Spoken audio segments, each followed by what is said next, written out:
एक महत्वपूर्ण मुद्दे पर आपसे बात करनी है, क्योंकि सरकार की मानिए तो सब इतना चंगा है कि ढोल बज रहे हैं, नगाड़े बज रहे हैं, चकाचौंध है।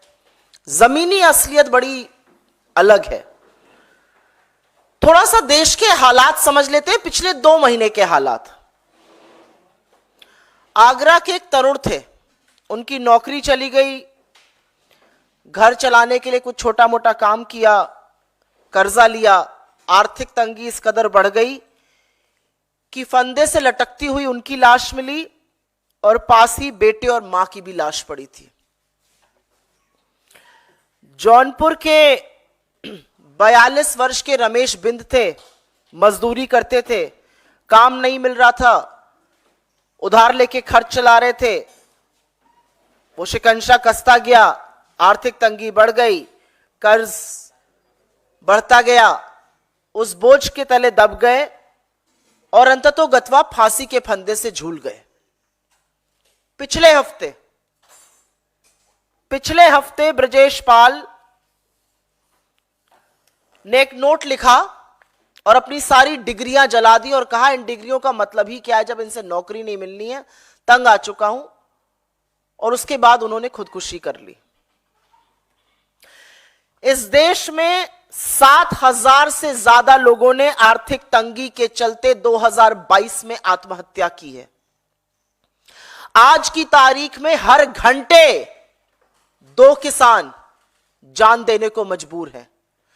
40 नौजवान हताश होकर, निराश होकर अपनी जान ले रहे हैं रोज। और ऐसे में मोदी सरकार आपको बताती है क्या बढ़िया चल रहा है, सब कुछ चकाचक है मामला। सरकार थोड़ा झूठ बोलती है तो चलिए हजम हो सकता है, लेकिन कुछ बातें ऐसी हैं कि गले के नीचे नहीं उतरती हैं। अब लगातार सरकार का नीति आयोग इस देश को और दुनिया को यह समझाने पर, यह सिद्ध करने पर तुला हुआ है कि नरेंद्र मोदी सरकार ने गरीबी का सफाया कर दिया है। ये जो लोग आत्महत्या कर रहे हैं, ये जो बेरोजगारों पर लाठियां बरसाई जा रही हैं, जो बेरोजगार सड़कों पे उतरे हुए हैं, ये देश के नागरिक थोड़े ही हैं, ये कोई छुट्टे जानवर हैं जो घूम रहे हैं। यही समझाना चाहती है सरकार। इस देश के नीति आयोग ने अब यह सिद्ध करने का बीड़ा उठा लिया है कि देश में गरीबी नहीं है। और एक बिल्कुल चौंकाने वाला आंकड़ा आया है, जिसके चलते नीति आयोग ने, एनएसएसओ का यह आंकड़ा आया, उसमें कहा है कि गरीबी 5% पर आकर टिक गई है। 5% पर गरीबी आ गई है, मतलब अब सिर्फ 7 करोड़ लोग गरीब हैं, बाकी माला माल है। और इसीलिए ये जो झूठ है ये गले के नीचे नहीं उतरता है। याद रहे कि 11 साल बाद ये जो उपभोक्ता व्यय, जो कंजम्पशन एक्सपेंडिचर का सर्वे है, 11 साल के अंतराल के बाद आया है। हर 5 साल पे आना होता है। 2017-18 का सर्वे सरकार ने कहा था क्वालिटी नहीं ठीक है, इसलिए विड्रॉ कर लिया गया था। असलियत यह थी कि नोटबंदी और एक फ्लॉड जीएसटी के चलते, गब्बर सिंह टैक्स के चलते वो 40 साल के सबसे निचले स्तर पर पहुंच गया था। तो वो दिखाने की हिम्मत नहीं थी सरकार की, इसलिए दिखाया नहीं गया था। अब चुनावी दौर है, चुनाव से प्रेरित सर्वे खूब दिखाई जाएंगे। उनमें से एक दिखाया गया है, ताल ठोक कर बोला जा रहा है 5% ही अब गरीब इस देश में रह गए हैं। लेकिन अगर इन्हीं की रिपोर्ट आप मान लीजिए, हम चलिए इस रिपोर्ट का खंडन ही नहीं करते, हम इसी रिपोर्ट पर चर्चा करते हैं।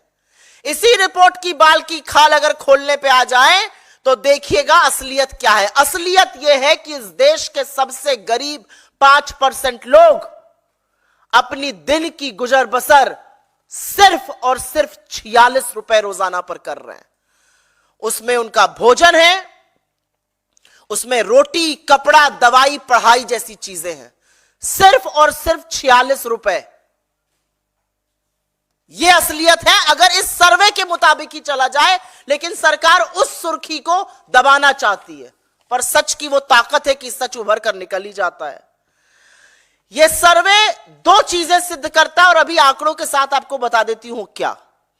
यह सर्वे शहर और देहात के बीच की जो बढ़ती हुई खाई है, एक जो शहरी हिंदुस्तान और जो ग्रामीण हिंदुस्तान है, उसके बीच की जो बढ़ती हुई खाई है उसको सिद्ध करता है। और यह सर्वे पूरी तरह से अमीरों और गरीबों के बीच में लगातार बढ़ते फासले को, जिसकी बात कांग्रेस पार्टी, जिसकी बात हमारे नेता राहुल गांधी, जिसकी बात हमारे अध्यक्ष श्री खड़गे जी लगातार करते हैं, अमीरों और गरीबों के बीच में बढ़ती हुई असमानता को, बढ़ते हुए फासले पर यह सर्वे, सरकार का यह सर्वे खुद मोहर लगाता है। अभी आपको 2 मिनट में समझा देती हूं कैसे। इस सर्वे के मुताबिक शहर में रहने वाले 5% सबसे अमीर लोग, शहर में रहने वाले 5% सबसे अमीर लोग शहर ही में रहने वाले 5% सबसे गरीब लोगों से 10 गुना ज्यादा खर्च करते हैं, 10 गुना। और गांव में रहने वाले 5% सबसे अमीर लोग, गांव में ही रहने वाले 5% सबसे गरीब लोगों से 8 गुना ज्यादा खर्चा करते हैं। एक आंकड़ा आपके सामने रख देती हूं और यह आंकड़ा रखना जरूरी है। इस आंकड़े के मुताबिक ग्रामीण क्षेत्रों में 5% सबसे अमीर 350 रुपया खर्चा कर रहे हैं और उसी ग्रामीण क्षेत्र में सबसे गरीब 46 रुपए खर्चा कर रहा है। शहर में 700 रुपए सबसे अमीर खर्चा अगर कर रहा है तो शहर में सबसे गरीब औसतन 67 रुपए खर्चा कर रहा है। ये जो वी शेप्ड रिकवरी की बात सरकार करती थी, या तो इनको अंग्रेजी का अल्फाबेट वी का मतलब नहीं पता है या ये जानना नहीं चाहते, क्योंकि ये पूरी तरह से जो के शेप्ड रिकवरी होती है वो दिखा रहा है अमीर इस देश का लगातार अमीर होता जा रहा है और गरीब निरंतर गरीब होता जा रहा है। इस आंकड़े के बाद सरकार किस मुंह से कह सकती है कि 5% गरीब है, और साक्ष्य एक के बाद एक उसकी पुष्टि करते हैं। चलिए आपकी बात मान लेते हैं, 5% लोग ही गरीब रह गए। 140 करोड़ की जनता में 5% गरीब मतलब 7 करोड़ लोग। आपको 7 करोड़ लोग अगर गरीब हैं तो 81 करोड़ लोगों को मुफ्त राशन इसलिए देना पड़ रहा है कि अगर आप ना दीजिए तो वो भूखमरी से मर जाएंगे। यह असलियत है और यह असलियत सरकार जानती है। आज अगर 5% ही लोग गरीब हैं, अगर 7 करोड़ ही गरीब हैं, तो 35 करोड़ लोगों के पास आवागमन का कोई साधन क्यों नहीं है? न कार है, न गाड़ी है, न 2 पहिया वाहन है, न साइकिल है। 35 करोड़ लोगों के पास ऐसा कैसे है? और एक आंकड़ा आपकी जानकारी के लिए बता देती हूं। यूपीए के शासनकाल के दौरान 2 पहिया वाहन की जो सेल होती है, जो बिक्री होती है, उसकी वृद्धि की दर 9% थी। और 2 पहिया वाहन कौन खरीदता है? मध्यम वर्ग, निम्न मध्यम वर्ग, गांव देहात के लोग। 9% ग्रोथ रेट थी, वो 0.7% है इस सरकार की औसतन।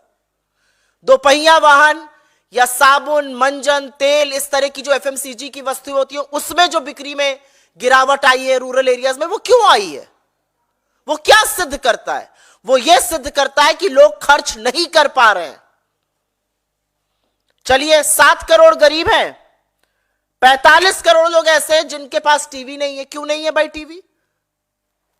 ये सरकार के आंकड़े, ये हमारा कोई आंकड़ा नहीं है। 7 करोड़ अगर गरीब है तो कैंसिल कर दीजिए सबके राशन कार्ड, लेकिन आप ऐसा करने की हैसियत और हिम्मत नहीं है, क्योंकि गरीबी इस देश में बढ़ी है, गुर्बत इस देश में बढ़ी है। लोग लाचार होकर आज आत्महत्या कर रहे हैं, क्योंकि कमर तोड़ महंगाई, बेरोजगारी और आर्थिक असमानता ने जीवन दूभर कर दिया है। ये जिस गरीबी की हम बात कर रहे हैं उसकी पुष्टि सरकार का ही एक आंकड़ा करता है। हम सब बड़े हुए, हम सब लोग मिडिल क्लास के लोग हैं। घर पर यह सिखाया गया कि अगर 100 रुपए कमाओ तो 20-30 रुपए तो बचा ही लो। एक कहावत भी कही जाती है, उतने पांव पसारिए जितनी लंबी चादर है। यही कहा जाता है हर बच्चे को। मुझे लगता है आप में से बैठे हुए लोगों को यही सिखा के बड़ा किया जाता है कि अगर 100 रुपए पास में है तो 20-30 रुपए बचाने की कोशिश करो। और सेविंग हमारा कल्चर है, इसलिए भारत का जो घरेलू सेविंग रेट है, the house hold saving rate, वो जीडीपी का करीब करीब 11% से ऊपर होता था सिर्फ 2 साल पहले। 2 साल में वो गिरकर 5% आ गया है जीडीपी के अनुपात में। तो इंसान अपनी सेविंग से कब निकालता है? आपसे मैं पूछती हूं, आप अपनी बचत के खाते में से, अपनी सेविंग में से, जो आप आगे के लिए, बच्चे की पढ़ाई के लिए, घर खरीदने के लिए, कहीं बाहर जाने के लिए, शादी ब्याह के लिए बचाते हैं, वो आप कब छूते हैं? अपनी जमा पूंजी को एक एवरेज मिडिल क्लास इंसान तभी छूता है जब जीना दूभर हो जाता है। और सेविंग्स रेट का आधे से भी कम हो जाना इस बात की पुष्टि करता है कि लोग जूझ रहे हैं महंगाई से, लोग जूझ रहे हैं आर्थिक असमानता से, लोग जूझ रहे हैं गरीबी से। इस सर्वे में एक और भ्रमित करने वाली बात कही गई, और यह बात बतानी यहां पर जरूरी है।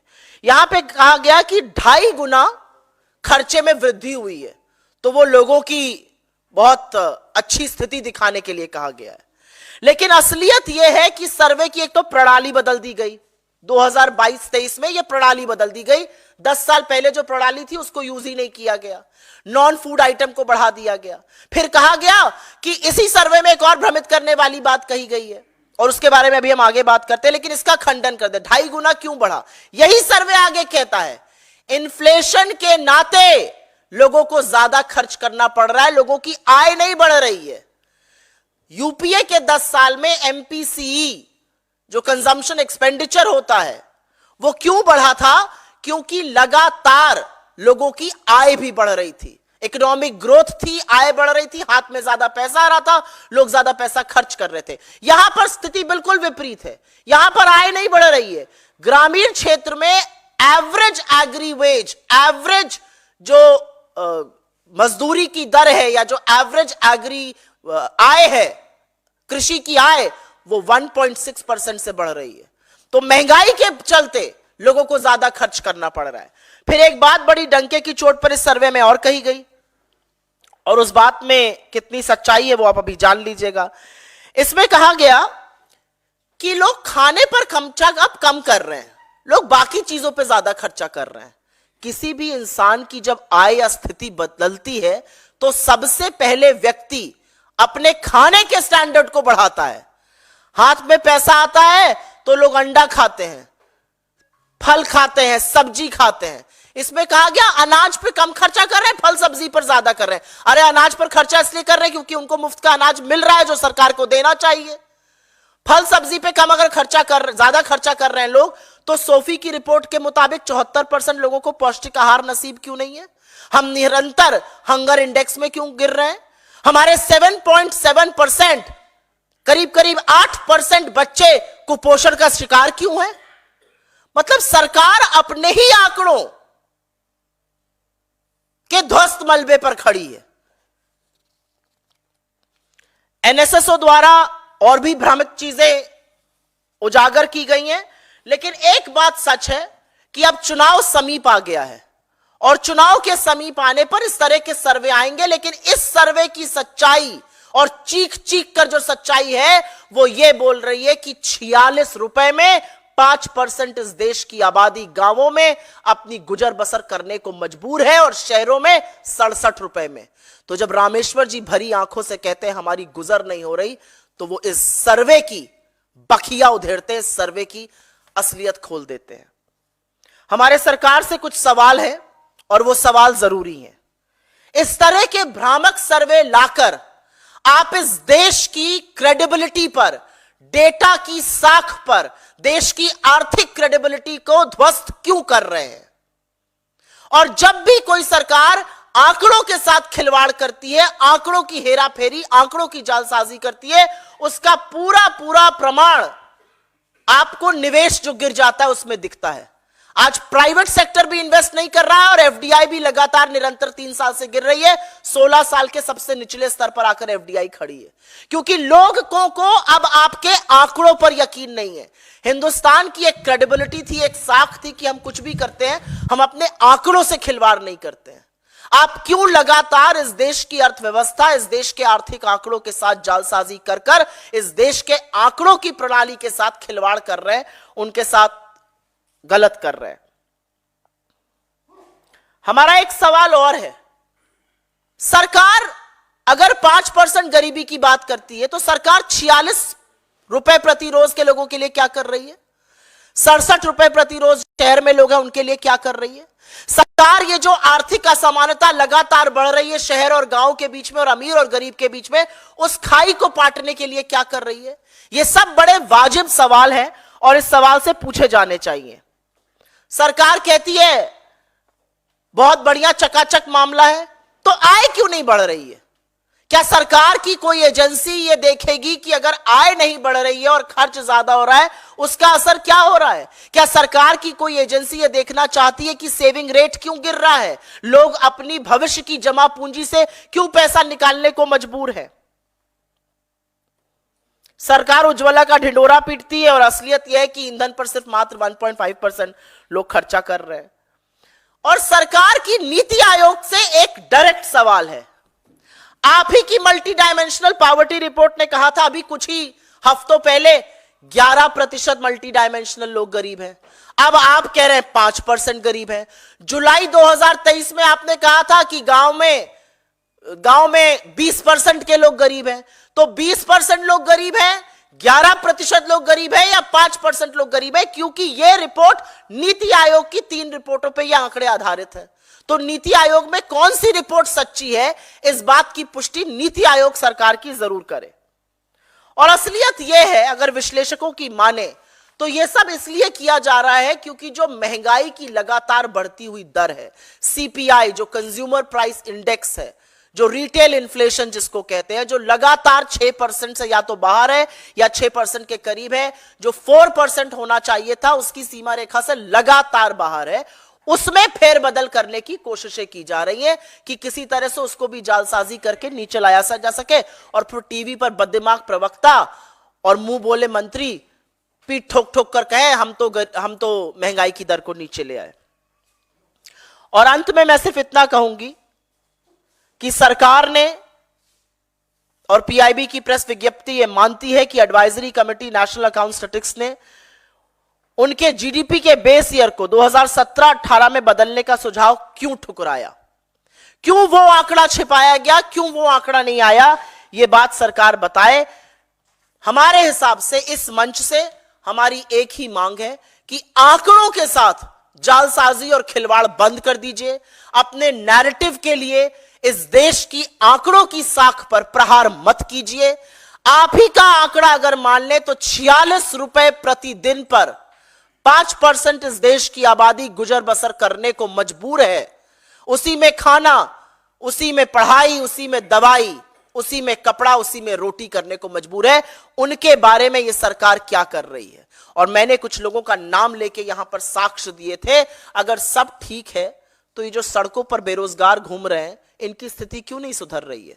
अगर सब ठीक है तो 2 किसान हर घंटे आत्महत्या क्यों कर रहे हैं? अगर सब ठीक है तो 2022 में 7,000 से ज्यादा लोगों ने अपनी जान क्यों ली आर्थिक तंगी के चलते?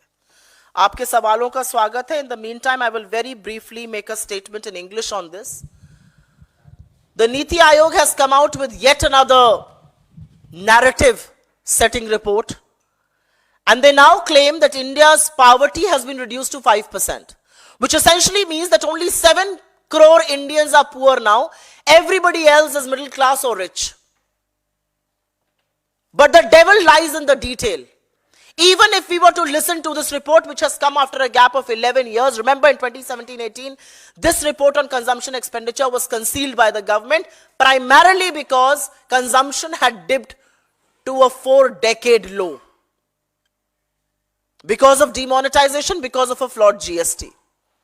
And which is why even if we were to go with this report actually tells you a very, very unsettling truth. And that truth is that the divide between the rich and the poor, between urban and rural India is widening with every single passage of a minute.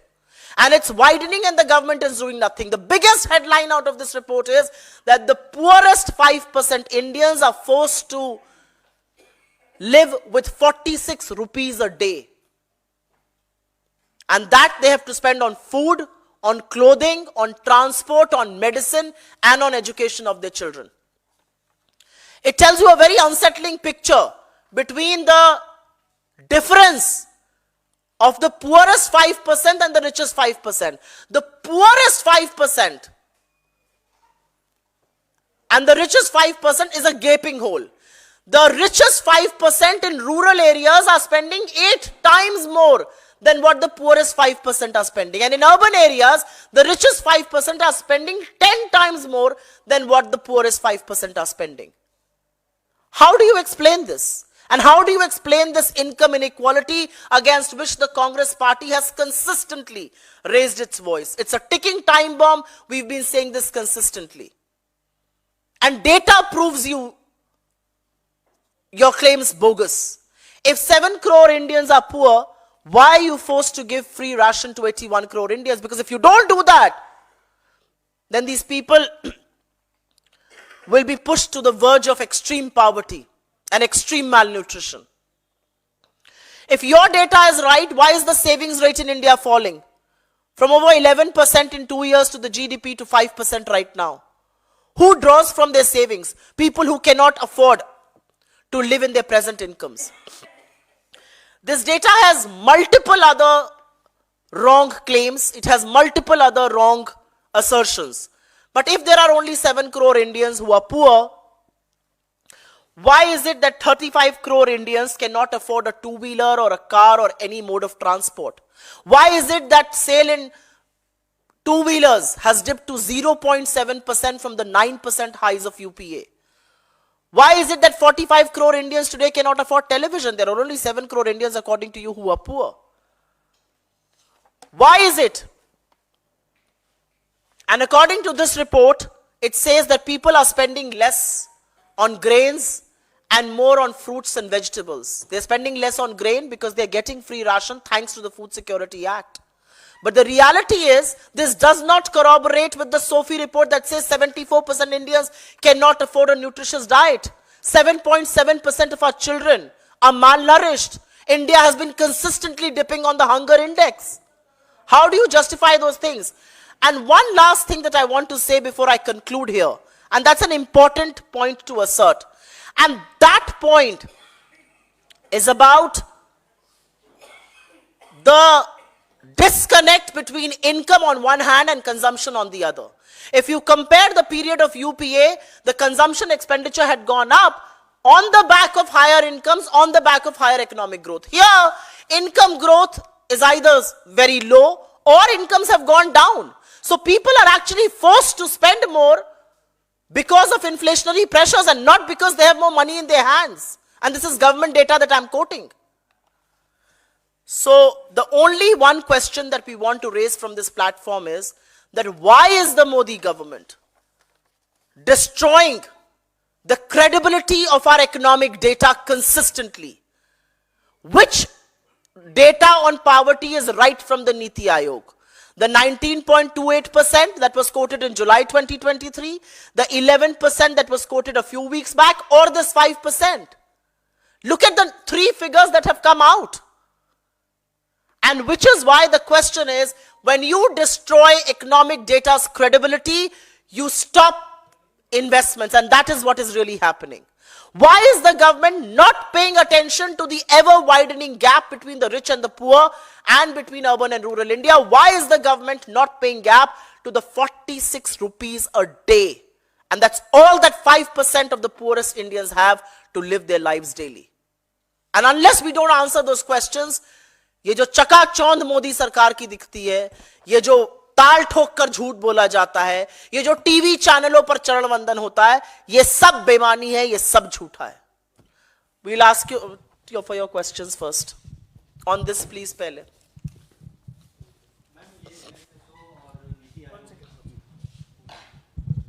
NSSO और नीति आयोग की report में बताया जा रहा है कि गरीबी कम हुई है, और दूसरी तरफ केंद्र सरकार ने अगले 5 साल तक 80 करोड़ लोगों को मुफ्त अनाज देने का जो था उसको और एक्सटेंड किया है. तो आपको इसमें कोई कंट्राडिक्शन नजर नहीं आता है? मैंने पहले ही बोला, हम सबसे पहले सर्वप्रथम एक बात मैं यहां से डंके की चोट पर बोलना चाहती हूं.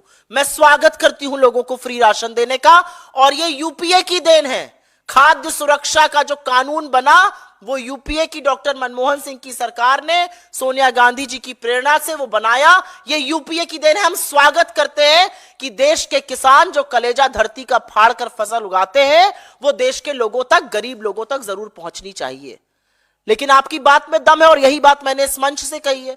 आप कह रहे हैं 5% लोग गरीब हैं, 7 करोड़ गरीब हैं, तो फिर क्यों देना पड़ रहा है आपको फ्री का राशन? आप कह रहे हैं 7 करोड़ गरीब हैं, क्यों नहीं उपभोग बढ़ रहा है? आप कह रहे हैं 7 करोड़ गरीब हैं, तो क्यों नहीं लोग कुछ दुपहिया वाहन कुछ खरीद पा रहे हैं? साबुन तेल मंजन खरीदने को लाले पड़ गए। तो मेरा अपना मानना है कि सरकार जब आंकड़ों की हेराफेरी करती है तो कहीं यह भूल जाती है कि आंकड़ों का ही एक सच होता है, और वो सच इतना भयावह, इतना भयानक है कि वो कहता है कि सबसे अमीर लोग शहर में 10 गुना सबसे गरीब लोग से खर्चा करते हैं और गांवों में 8 गुना खर्चा करते हैं। 46 रुपए रोज पर, जिसमें रोटी, जिसमें कपड़ा, जिसमें पढ़ाई, जिसमें दवाई, जिसमें आवागमन सब है, 46 रुपए मात्र रोज पर 5% इस देश की आबादी गुजर करने को मजबूर है। तो ये आंकड़े तो आप ही के हैं। किस बात का डंका पीट रहे हैं आप अगर 46 रुपए पर लोगों को अपना जीवन गुजर बसर करना पड़ रहा है रोजाना?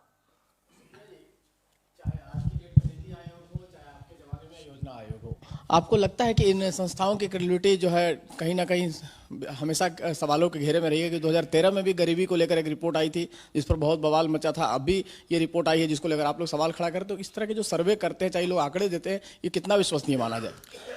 मेरे लिए ज्यादा दिक्कत की बात यहां पर यह है कि ये जो सर्वे आया है ये एनएसएसओ की रिपोर्ट पर आया है।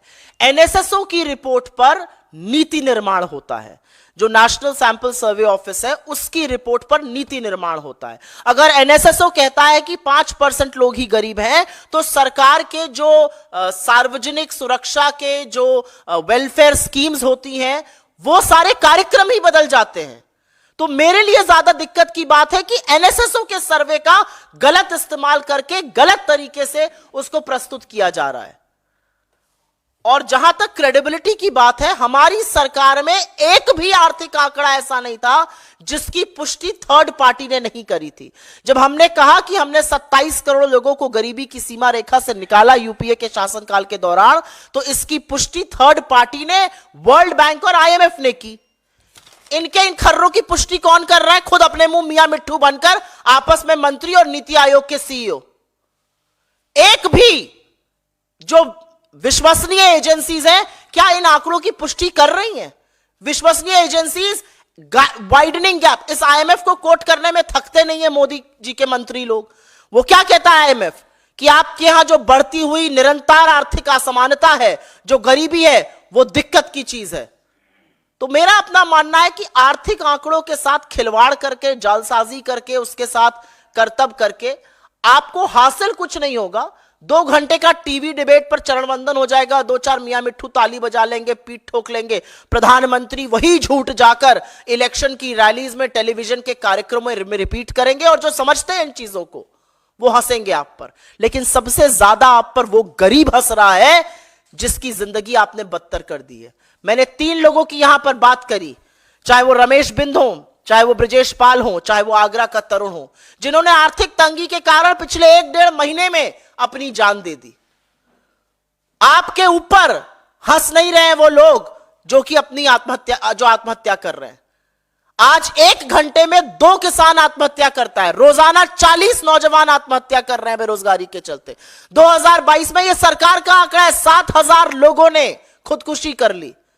ये लोग आपके ऊपर हंस नहीं रहे हैं। विडंबना है कि ये लोग मजबूर है आत्महत्या करने को, और आप चकाचौंध को दिखाने में अपनी पीठ ठोकने से बाज नहीं आ रहे हैं। अगर इस पर कोई और सवाल हो पहले तो वो ले लेंगे, उसके बाद आपके बाकी सवाल। जी शिक्षा लिए हैं, हेलो, कैम्ब्रिज से दो इम्पोर्टेंट लेक्चर उन्हें वहां देने हैं। जनरल इलेक्शन से पहले क्या विषय वस्तु होगा जिस पर राहुल जी वहां व्याख्यान देंगे? दूसरा सवाल यह है कि सीपीआईएम के विनय विश्वान ने सवाल उठाया है कि राहुल जी को हिंदी हार्टलैंड से चुनाव लड़ना चाहिए, केरला के वायनाड से नहीं, जहां के 20 सीटों में से एक भी भाजपा जीत नहीं सकती है, वहां राहुल गांधी क्यों चुनाव लड़ने आ रहे हैं? सबसे पहले मैं, आपने कैम्ब्रिज पर सवाल पूछा, उसका जरूर जवाब दूंगी। कैम्ब्रिज यूनिवर्सिटी विश्व के सबसे ख्याति प्राप्त संस्थानों में से एक है। It is one of the oldest educational and one of the most prestigious educational institution in the world, वहां से आइंस्टाइन या नेहरू नहीं, खुद राहुल गांधी जी भी पढ़े हैं। हमारे लिए बड़े फक्र की बात है कि हमारे नेता को वहां पर लेक्चर देने के लिए कैम्ब्रिज यूनिवर्सिटी आमंत्रित करती है।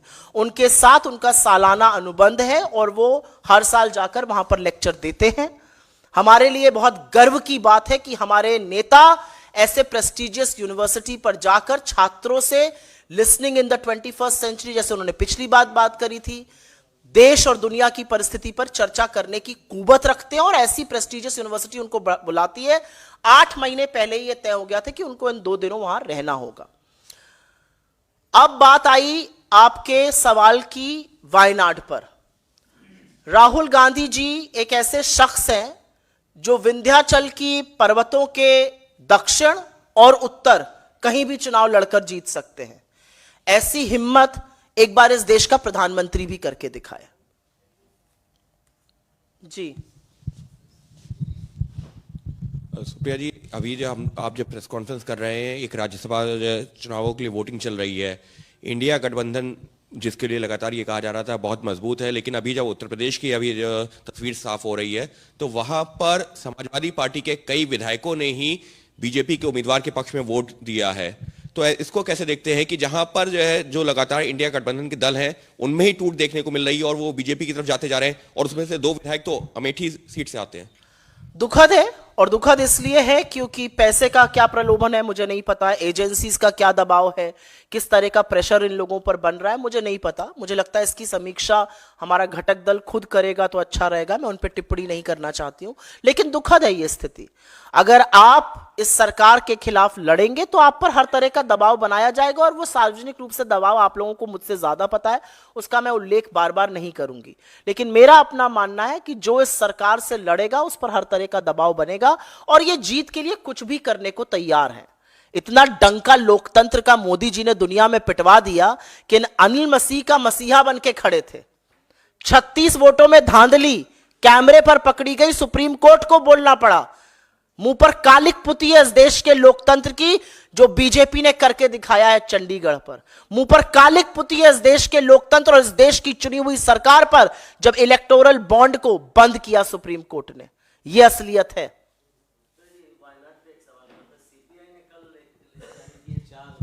कैंडिडेट्स की उसमें वायनाड भी शामिल है। पिछली बार भी सीपीआई के कैंडिडेट्स खड़े थे, लेकिन इस बार इंडिया गठबंधन था। तो क्या आप लोगों के बीच ये सहमति होकर ये सीपीआई ने जारी की है कि आपसे कंसल्ट किया गया? मुझे इस बारे में जानकारी नहीं है, लेकिन मेरा अपना मानना है कि चुनाव लड़ना एक स्वाभाविक प्रक्रिया है। जितना मूल अधिकार चुनाव में वोट देना है, उतना मूल अधिकार चुनाव लड़ना है। कोई लड़ना चाहे लड़े, लेकिन राहुल जी की जो लोकप्रियता है उसके चलते कोई वहां से क्यों लड़ना चाहेगा, ये अपने आप में एक सवाल है। will contest from there. Why not? I said what I did.